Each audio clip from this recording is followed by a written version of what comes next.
देखेंगे गैसीय अवस्था। गैसीय अवस्था क्या है, तो आपने कभी उस गुब्बारे वाले को ध्यान दिया है जो गैस के एक ही सिलेंडर से क्या होता है, बहुत सारे गुब्बारे में हवा भरता है। उसे पता लगाए कि एक सिलेंडर से वह कितने गुब्बारे भरता है। उससे पूछिए कि सिलेंडर में कौन सा गैस है। क्रियाकलाप है 1.11। इस 100 ml की 3 सिरिंज लें और उसके सिरे को क्या करना है, रबर की कॉर्क से बंद कर देना है। जैसे कि यहाँ से रबर का कॉर्क है, इससे इसको बंद कर देना। यदि सिरिंज के पिस्टन को हटा दे, सिरिंज का जो पिस्टन है इसको क्या करना, हटा देना है। सभी सिरिंज के पिस्टन को हटा देना है। पहली सिरिंज में क्या करना है, हवा रहने देना है। दूसरी में जल भर देंगे और तीसरी में क्या, चौक के टुकड़े भर देंगे। पिस्टन को वापस सिरिंज में लगाएं। सिरिंज के पिस्टन की गतिशीलता आसान करने के लिए क्या करना है, उस पर थोड़ी सी क्या करना है, इस पर वैसलीन लगा देंगे थोड़ी सी, या इस पर, ठीक है। अब पिस्टन को सिरिंज में डालकर संपीड़ित करने की कोशिश करें। क्या आपने क्या देखा, इस स्थिति में पिस्टन आसानी से अंदर चला। किस स्थिति में, तो जिसमें हवा भरा है उसमें आसानी से पिस्टन नीचे चले जाता है। इस परीक्षण से आपने क्या अनुमान लगाया, तो देखिए गैसों का संपीड़न आसानी से हो सकता है, किया जा सकता है। हमने देखा कि ठोसों एवं द्रवों की तुलना में क्या है, गैसों की संपीड़ितता जो होता है काफी अधिक होती है। हमारे घरों में खाना बनाने में उपयोग की जाने वाली द्रवीकृत पेट्रोलियम गैस एलपीजी या अस्पतालों में दिए जाने वाले ऑक्सीजन सिलेंडर में संपीड़ित गैस होती है। आजकल वाहनों में ईंधन के रूप में क्या होता है, संपीड़ित प्राकृतिक गैस होता है, सीएनजी कंप्रेस्ड नेचुरल गैस का उपयोग होता है। संपीड़ितता काफी अधिक होने के कारण गैस के अत्यधिक आयतन को क्या किया जाता है, कम आयतन वाले सिलेंडर में संपीड़ित किया जा सकता है एवं आसानी से इसको एक स्थान से दूसरे स्थान तक भेजा जा सकता है। किसके कारण, तो संपीड़ितता के कारण। गैस में संपीड़ितता के गुण होता है, इसके कारण इसको एक स्थान से दूसरे स्थान तक क्या किया जा सकता है, आसानी से भेजा जा सकता है। हमारी नाक तक पहुंचने वाली गंध से बिना रसोई में प्रवेश किए ही हम जान सकते हैं कि क्या पकाया जा रहा है। ये गंध हम तक कैसे पहुंचती है, खाने की गंध के कण जो होता है वायु में मिल जाते हैं। खाने की गंध के कण क्या होता है, वायु में मिल जाते हैं और रसोई से फैलकर हम तक पहुंच जाते हैं। ये गंध के कण जो होता है और दूर भी जा सकते हैं। पके हुए गर्म खाने की महक हमारे पास तक क्या होता है, कुछ ही क्षणों में पहुंच जाती है। इसकी तुलना ठोस एवं द्रवों के विसरण से करें। कणों की तेज गति और अत्यधिक रिक्त स्थानों के कारण क्या होता है, गैसों का अन्य गैसों में विसरण बहुत तीव्रता से होता है। गैसों में जो होता है विसरण जो होता है अन्य गैसों की तुलना, मतलब अन्य पदार्थों को कणों की तुलना में क्या होता है, ज्यादा होता है। देखिए ठोस है, इसका कण का कार्य है, ये कण में मतलब रिक्त स्थान बहुत कम होता है ठोस के कणों के बीच। द्रव है तो द्रव के कणों के बीच देखिए रिक्त स्थान बहुत ज्यादा है, ठोस से ज्यादा है। और गैस के कणों के बीच देखिए कितना सारा रिक्त स्थान है। देखिए इसमें दिया हुआ है कि 1.5 चित्र जो है ये 1.5 है। इसमें ABC पदार्थ की तीनों अवस्थाओं के कणों को योजनाबद्ध आवर्धित चित्रण है। तीनों अवस्थाओं में कण की गति को देखा जा सकता है और उसकी तुलना की जा सकती है। अब हम लोग देखें गैसीय अवस्था में कणों की गति क्या होती है, अनियमित और क्या होता है, अत्यधिक तीव्र होती है। गैसीय अवस्था में कणों की जो गति होती है अनियमित होती है, अत्यधिक तीव्र होती है। इस अनियमित गति के कारण ये कण जो होता है आपस में एक बर्तन की दीवारों से क्या होते हैं, टकराते हैं। बर्तन की दीवार पर क्या होता है, बर्तन की दीवार पर गैस कणों द्वारा प्रति इकाई क्षेत्र पर लगे बल के कारण गैस का दबाव बनता है। क्या, अब अगला पॉइंट है कि क्या पदार्थ अपनी अवस्था को बदल सकता है। पदार्थ जो है अपनी अवस्था को बदल सकता है, हाँ बदल सकता है। अपने परीक्षण से हम जानते हैं कि जल पदार्थ की तीनों अवस्था में रह सकता है, जैसे कि ठोस में, जैसे ठोस के रूप में बर्फ होगा, जल जो होगा द्रव के रूप में जल होगा, और जल गैस के रूप में जलवाष्प होगा। अवस्था बदलने के दौरान पदार्थ के अंदर क्या होता है? तो अवस्था के परिवर्तन से पदार्थ के कणों पर क्या प्रभाव होता है, ये देखेंगे। क्या हमें इन प्रश्नों का उत्तर नहीं खोजना चाहिए? ये खोजना चाहिए, जरूर खोजना चाहिए। चलिए देखते हैं। तापमान में परिवर्तन, ठीक। तो तापमान परिवर्तन क्रियाकलाप 1.14। एक बीकर में 150 ग्राम बर्फ का टुकड़ा ले, 150 ग्राम क्या है? बर्फ का टुकड़ा लेना एवं चित्र 1.6 के अनुसार 1.6a के अनुसार क्या करना है? इसमें प्रयोगशाला में प्रयुक्त थर्मामीटर को इस प्रकार लटका दे कि थर्मामीटर का जो बल्ब है बर्फ को छुए। ये थर्मामीटर है, ये क्या है? बर्फ जो है, बल्ब, थर्मामीटर का ये जो बल्ब जो है ये क्या, बर्फ को छू रहा है। धीमी आंच पर बीकर को गर्म करना शुरू करें। जब बर्फ पिघलने लगे तो तापमान नोट करें। जब बर्फ पिघलने लगेगा तो इसका तापमान नोट करना है। जब संपूर्ण बर्फ जल में परिवर्तित हो जाए तो पुनः क्या होगा? तापमान नोट करें। ये जो बर्फ है, बर्फ था, पूरा जल में परिवर्तित हो गया, तो क्या है? तापमान को नोट करना है। ठोस से द्रव अवस्था में होने वाले परिवर्तन के प्रेक्षण को क्या करना है? नोट करना है। अब बीकर में एक कांच की छड़ डालें और हिलाते हुए गर्म करें जब तक कि जल उबलने न लगे। कांच का छड़ है, इसको हिलाते हुए गर्म करना। हाँ, थर्मामीटर अधिक जलवाष्प, हाँ, थर्मामीटर की माप पर बराबर नजर रखें जब तक कि अधिकतर जलवाष्प न बन जाए। जल के द्रव अवस्था से गैसीय अवस्था में परिवर्तन में प्रेक्षण के नोट करें। देखिए, ठोस के तापमान को बढ़ाने पर उसके कणों की गति ऊर्जा क्या होती है? बढ़ जाती है। गति ऊर्जा में वृद्धि होने के कारण क्या होता है? कण अधिक तेजी से कंपन करने लगता है। गति ऊर्जा में जब वृद्धि होता है, गति ऊर्जा में वृद्धि होने के कारण क्या होता है? कण अधिक तेजी से कंपन करने लगते हैं।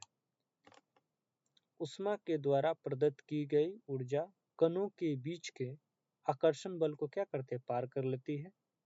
इस कारण कण अपने नियत स्थान को छोड़कर अधिक स्वतंत्र होकर गति करने लगते हैं। एक अवस्था ऐसी आती है जब क्या होता है? ठोस पिघलकर द्रव में परिवर्तित हो जाता है, जिस न्यूनतम ताप पर ठोस पिघलकर द्रव बन जाता है वो इसका गलनांक कहलाता है। क्या कह रहा है कि जिस न्यूनतम ताप पर ठोस पिघलकर द्रव बन जाता है वह इसका क्या कहलाता है? गलनांक कहलाता है। किसी ठोस का गलनांक उसके कणों के बीच के आकर्षण बल के सामर्थ्य को दर्शाता है। किसी ठोस का जो गलनांक होता है उसके कणों के बीच के जो आकर्षण बल के सामर्थ्य को दर्शाता है। बर्फ का जो गलनांक होता है 273.15 केल्विन होता है। गलने की प्रक्रिया यानी ठोस से द्रव अवस्था में परिवर्तन को संगलन कहते हैं। ठीक है, संगलन कहते हैं। और किसी ठोस के गलने की प्रक्रिया में तापमान क्या रहता है? समान रहता है। ऐसे में ऊष्मीय ऊर्जा कहाँ जाती है? इस प्रकार से ऐसे में ऊष्मीय ऊर्जा कहाँ जाती है? देखिए, नोट है यहाँ कि तापमान के अंतर्राष्ट्रीय मात्रक केल्विन होता है और 0 डिग्री सेल्सियस बराबर कितना होता है? 273.15 केल्विन होता है। सुविधा के लिए हम क्या करते हैं? दशमलव का पूर्णांक बनाकर लिखते हैं, जैसे कि 0 डिग्री सेल्सियस बराबर 273 केल्विन ही मानते हैं। देखिए, तापमान की माप केल्विन से सेल्सियस में बदलने के लिए दिए हुए तापमान में क्या करेंगे? 273 घटा देंगे। जब केल्विन से सेल्सियस में बदलना हो तो क्या करना हो? दिए गए तापमान में 273 घटाना होगा। और सेल्सियस से केल्विन में बदलने के लिए क्या करें? दिए हुए तापमान में 273 को जोड़ देना होगा। देखिए, यहाँ है कि गलने के प्रयोग की प्रक्रिया के दौरान आपने ध्यान दिया होगा कि गलनांक पर पहुंचने के बाद क्या होता है? जब तक संपूर्ण बर्फ पिघल नहीं जाता क्या होता है, तापमान नहीं बदलता। बीकर को ऊष्मा प्रदान करने के बावजूद भी ऐसा ही होता है।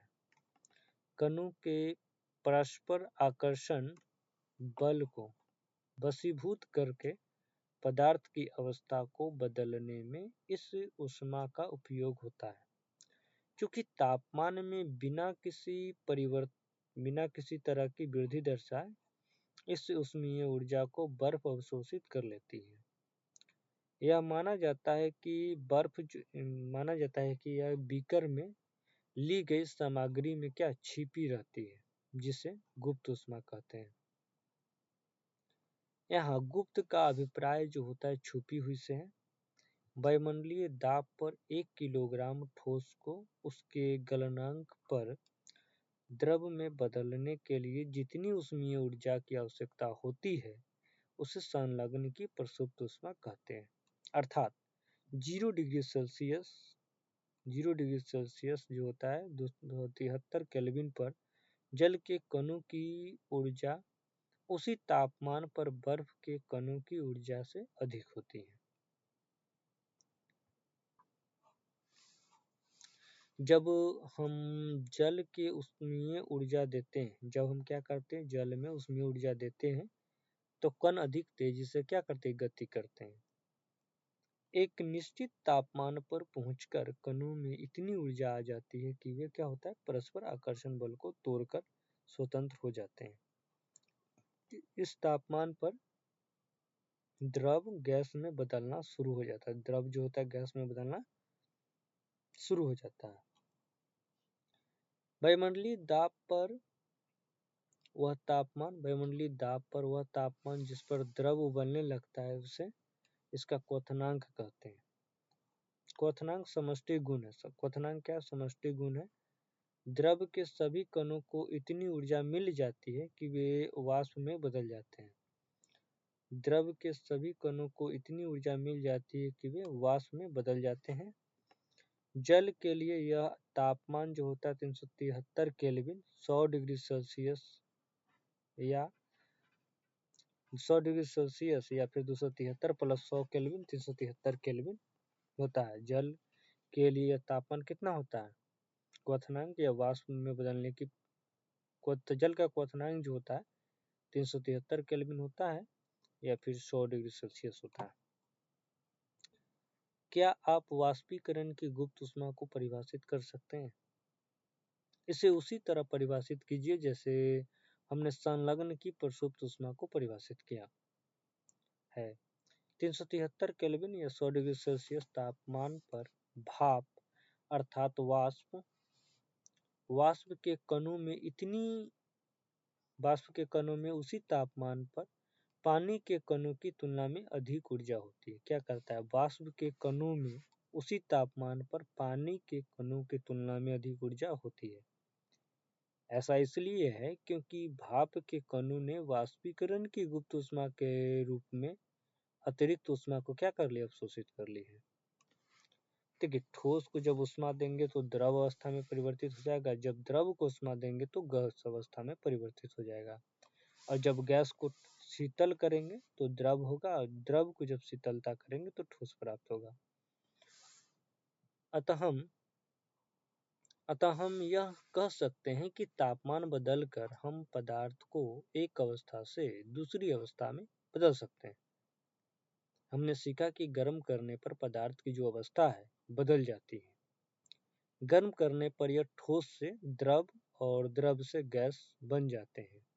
गर्म करने पर क्या होता है कि ठोस से द्रव और द्रव से गैस बन जाते हैं, लेकिन कुछ ऐसे पदार्थ है जो द्रव अवस्था में परिवर्तन हुए बिना क्या होता है, ठोस अवस्था से सीधे गैस में और वापस ठोस में बदल जाते हैं। क्रियाकलाप जैसे कि कपूर हुआ, नेफ्थलीन हो गया, ये इसमें ऊर्ध्वपातन हो जाता है। ये क्रियाकलाप 1.13।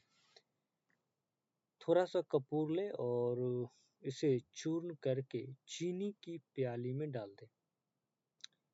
एक कीप को उल्टा करके इस प्याली के ऊपर रख दें। ये जो है ना चीनी मिट्टी का एक प्याली, इसमें क्या कपूर को चूर्ण मिलाकर इसमें रख दिया गया है और कीप है, कीप से ढक दिया गया। इस कीप पर एक सिरे पर क्या करना है, रुई का टुकड़ा रख दे। ये रुई का टुकड़ा है ना, रुई का टुकड़ा रख देना, जो 1.7 में दर्शाया गया है। जो ये 1.7 चित्र है इसमें ये दर्शाया गया है। अब धीरे धीरे गर्म करे और ध्यान दे से क्या करना है, देखना है। उपरोक्त क्रियाकलाप से आप क्या निष्कर्ष निकाल सकते हैं, देखिए। तो यहाँ क्या हो गया, ये वाष्प बन रहा है, क्या कपूर जो हो रहा है, क्या हो रहा है, वाष्प बन रहा है और कठोर बना कपूर है। यहाँ कठोर कपूर जमा हो जाता है, या रुई से तो ढका हुआ है ही। यहाँ द्रव अवस्था में परिवर्तन हुए बिना ठोस अवस्था से सीधे गैस में बदलने की प्रक्रिया को क्या कहते हैं, ऊर्ध्वपातन। द्रव अवस्था में परिवर्तन हुए बिना ठोस अवस्था से सीधे गैस में बदलने की प्रक्रिया को क्या कहते हैं, ऊर्ध्वपातन कहते हैं। और गैस से सीधे ठोस बनने की प्रक्रिया को निक्षेपण कहते हैं। देखिए, दाब परिवर्तन का प्रभाव क्या है। हम जानते हैं कि घटक कणों के बीच की दूरी में अंतर होने के कारण पदार्थ की विभिन्न अवस्थाओं में अंतर होता है। हम जानते हैं कि घटक कणों के बीच की दूरी में अंतर होने के कारण क्या होता है, पदार्थ की विभिन्न अवस्थाओं में अंतर होता है। किसी सिलेंडर में भरी गैस पर दाब लगने एवं संपीड़न करने पर क्या होता है, क्या होगा। किसी सिलेंडर में भरी गैस पर दाब लगाने एवं संपीड़ित करने पर क्या होगा।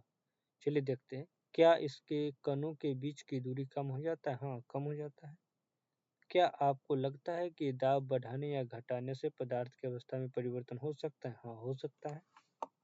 देखिए, यहाँ दिया हुआ है, ये सिलेंडर है और एक पिस्टन से इसको दाब रहा है। तो यहाँ क्या हो रहा है, दबा रहा है, न निकट आया कण, और प्रेशर डाले तो और निकट आ गया। तो दाब बढ़ाने पर पदार्थ के कणों को समीप लाया जा सकता है। देखिए, दाब के बढ़ने और तापमान के घटने से, दाब जब बढ़ाएंगे और तापमान को कम करेंगे, घटाएंगे, तो गैस जो है द्रव में बदल जाता है। क्या होगा, जब दाब के बढ़ने और तापमान के घटने से गैस जो होता है द्रव में बदल जाता है। क्या आपने ठोस कार्बन डाइऑक्साइड के बारे में सुना है।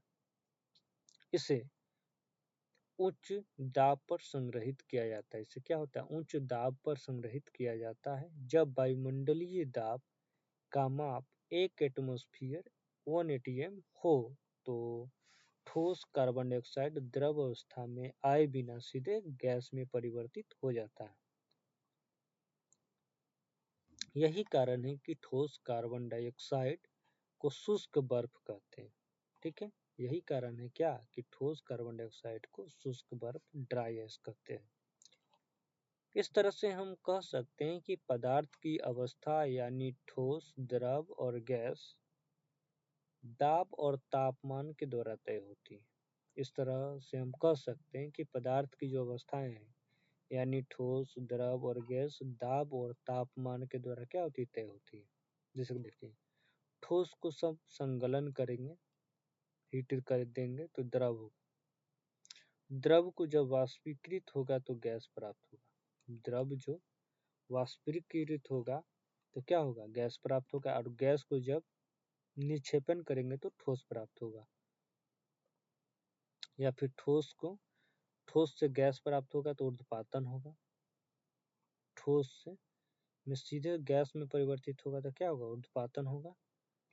और गैस जो है को ठंडा करेंगे तो द्रव प्राप्त होगा। संघनन करेंगे, गैस को संघनित करेंगे ठंडा तो द्रव प्राप्त होगा। और द्रव को जब जमाएंगे तो ठोस प्राप्त होगा। ये साइकिल चलते रहता है। तीनों अवस्था में पदार्थ के रूपांतरित किया गया है। वाष्पीकरण क्या है, इसको देखते हैं। पदार्थ की अवस्था बदलने के लिए क्या सदैव ऊष्मा देना या दाब देना आवश्यक है। हाँ, अवस्था परिवर्तन करना हो तो जरूरी है। क्या आपने दैनिक जीवन में आप ऐसा कोई उपाय दे सकते हैं, उदाहरण दे सकते हैं कि जिसमें बिना क्वथनांक पर पहुंचे हुए क्या कोई द्रव वाष्प अवस्था में बदल सकता है। हाँ, बिना क्वथनांक द्रव अमोनियम क्लोराइड, नेपथलीन और कपूर। जल को खुला छोड़ देने पर यह धीरे धीरे वाष्प में परिवर्तित हो जाता है। होता है। देखिए नोट में है यहाँ कि एक एटमॉस्फेयर गैसीय दाब के मापन का मात्रक है। एटमॉस्फेयर जो होता है गैसीय दाब के मापन का मात्रक है और दाब का एसआई मात्रक पास्कल है। 1 एटीएम जो होता है 1.01 गुने 10 के पावर 5 पास्कल। 1 एटीएम बराबर कितना होता है 1.01 गुने 10 के पावर 5 पास्कल। वायुमंडल में वायु का दाब जो होता है वायुमंडलीय दाब कहलाता है। वायुमंडल में वायु का जो दाब है वायुमंडलीय दाब कहलाता है। समुद्र की सतह पर वायुमंडलीय दाब 1 एटमॉस्फेयर होता है और इसे सामान्य दाब कहा जाता है। देखिए गीले कपड़े सूख जाते हैं। गीले कपड़े क्या होते हैं सूख जाते हैं। इन दोनों उदाहरणों में जल का क्या हुआ वाष्पीकृत हो गया जल।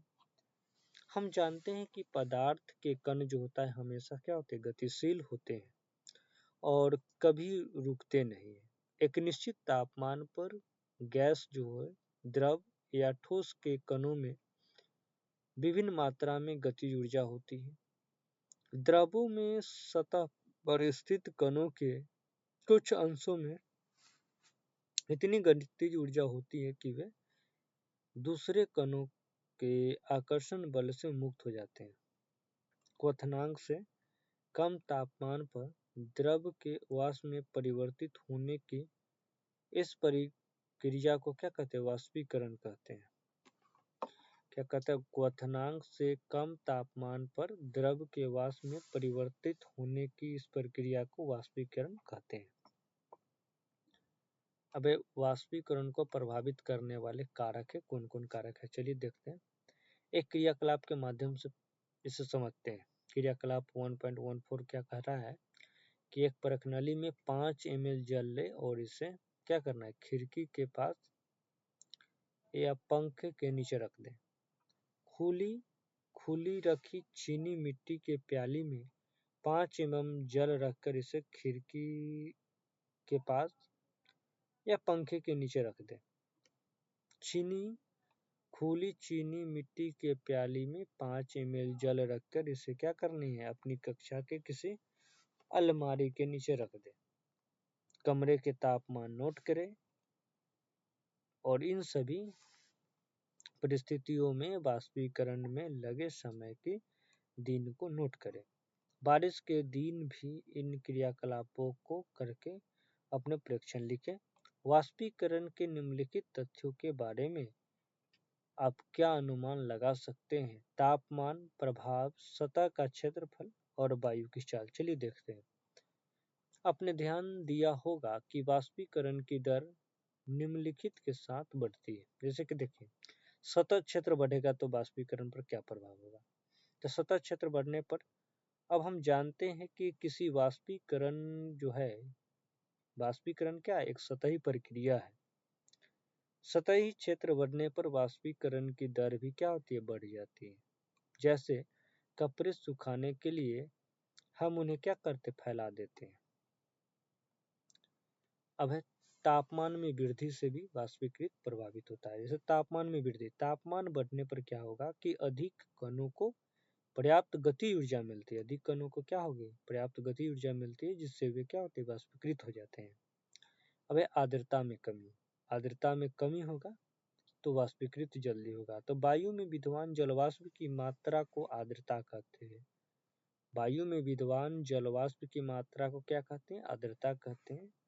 और किसी निश्चित तापमान पर हमारे आसपास की वायु में एक निश्चित मात्रा में ही जल वाष्प होता है। जब वायु में जल कणों की मात्रा पहले से ही अधिक होगी तो वाष्पीकरण की दर क्या होगी कम हो जाएगी। अब है कि वायु की गति में वृद्धि। हम जानते हैं कि तेज वायु में कपड़े क्या होते हैं जल्दी सूख जाते हैं। वायु के तेज होने से जलवाष्प के कण जो होता है वायु के साथ उड़ जाते हैं जिससे आसपास के जलवाष्प की मात्रा क्या होती है घट जाती है। अब देखेंगे वाष्पीकरण के कारण शीतलता कैसे होती है। चलिए देखते हैं। खुले हुए बर्तन में रखे द्रव में निरंतर वाष्पीकरण होता है। खुले हुए बर्तन में क्या होता है? रखे द्रव में निरंतर वाष्पीकरण रहता है। वाष्पीकरण के दौरान कम हुई ऊर्जा को पुनः प्राप्त करने के लिए द्रव के कण अपने आसपास से ऊर्जा अवशोषित कर लेते हैं। इस तरह आसपास के ऊर्जा के अवशोषित होने के कारण शीतल हो जाती है। जब हम एसीटोन या नाखूनों की पॉलिश हटाने वाले द्रव को अपनी हथेली पर गिराते हैं तो क्या होता है? इसके कण जो होता है आपकी हथेली या उसके आसपास से ऊर्जा प्राप्त कर सकते हैं और वाष्पीकृत हो जाते हैं, जिससे हथेली पर शीतलता महसूस होती है। तेज धूप वाले गर्म दिन के बाद लोग जो होता है अपनी छत या खुले स्थान पर जल छिड़कते हैं, क्योंकि जल के वाष्पीकरण की गुप्त ऊष्मा जो होता है गर्म सतह को क्या करता है? शीतल बनाती है। क्या आप वाष्पीकरण के कारण शीतल होने के और उदाहरण दे सकते हैं? तो देखिए, गर्मियों में हमें सूती कपड़े क्यों पहनने चाहिए? तो शारीरिक प्रक्रिया के कारण गर्मियों में हमें ज्यादा क्या होता है? पसीना आता है। शारीरिक प्रक्रिया के कारण गर्मियों में हमें ज्यादा पसीना आता है, जिससे हमें क्या होती है? शीतलता मिलती है। जैसा कि हमने जानते हैं कि वाष्पीकरण के दौरान द्रव की सतह के कण जो होता है हमारे शरीर या आसपास से ऊर्जा प्राप्त करके वाष्प में बदल जाते हैं। वाष्पीकरण की प्रसुप्त ऊष्मा के बराबर ऊष्मीय ऊर्जा जो होता है हमारे शरीर से अवशोषित हो जाती है, जिससे शरीर शीतल हो जाती है। चूंकि सूती कपड़ों में जल का अवशोषण अधिक होती है, इसलिए हमारा पसीना इसमें अवशोषित होकर वायुमंडल में आसानी से वाष्पीकृत हो जाता है। अब बर्फीले जल से भरे गिलास की बाहरी सतह पर जल की बूंदें क्यों नजर आती है? तो किसी बर्तन में हम बर्फीली जल रखते हैं, जल्दी ही बर्तन की बाहरी सतह पर हमें जल की बूंद नजर आने लगती है। वायु में उपस्थित जलवाष्प की ऊर्जा जो है ठंडे पानी के संपर्क में आकर कम हो जाती है और यह द्रव अवस्था में बदल जाती है, जो हमें जल की बूंदों के रूप में क्या होती नजर आती है। चलिए, आपने क्या सीखा देखेंगे। तरह की द्रव जो है सूक्ष्म कणों से मिलकर बना होता है। द्रव कहने का मतलब पदार्थ है, सूक्ष्म कणों से मिलकर बना है। अगला पॉइंट है कि पदार्थ जो हमारे आसपास के पदार्थ या द्रव जो है 3 अवस्थाओं में विद्यमान होते हैं: ठोस, द्रव और गैस में। इसमें अगला है कि ठोस के कणों में आकर्षण बल सबसे अधिक और गैस के कणों में सबसे कम, और द्रव के कणों में इन दोनों के मध्यवर्ती होता है। ठोस में आकर्षण सबसे बल होता है, गैस में सबसे कम होता है, और द्रव में जो होता है ठोस और गैस के बीच में होता है। ठोस के कणों में ठोसों में निहित करने वाले कणों के बीच का रिक्त स्थान और गतिज ऊर्जा न्यूनतम, गैसों के लिए यह अधिकतम, किंतु द्रवों के लिए मध्यवर्ती होता है। रिक्त स्थान ठोसों के लिए उसके कणों की अवस्था अत्यधिक क्रमित होती है। द्रवों में कणों की परतें एक दूसरे पर से क्या होती है? फिसल व स्खलित हो जाती है। गैसों में कोई क्रम नहीं होता है और इसके कण जो होता है निरंतर रूप से विचरित करते हैं। पदार्थ की अवस्था अंततः परिवर्तित होती है। पदार्थ की अवस्था में परिवर्तन ताप और दाब में परिवर्तन से किया जा सकता है। पदार्थ देखिए, ऊर्ध्वपातन क्रम में ठोस पदार्थ द्रव में परिवर्तित हुए बिना ऊर्ध्वपातन प्रक्रम में ठोस पदार्थ द्रव में परिवर्तित हुए बिना ही सीधे गैसीय अवस्था में आ जाती है। धन्यवाद।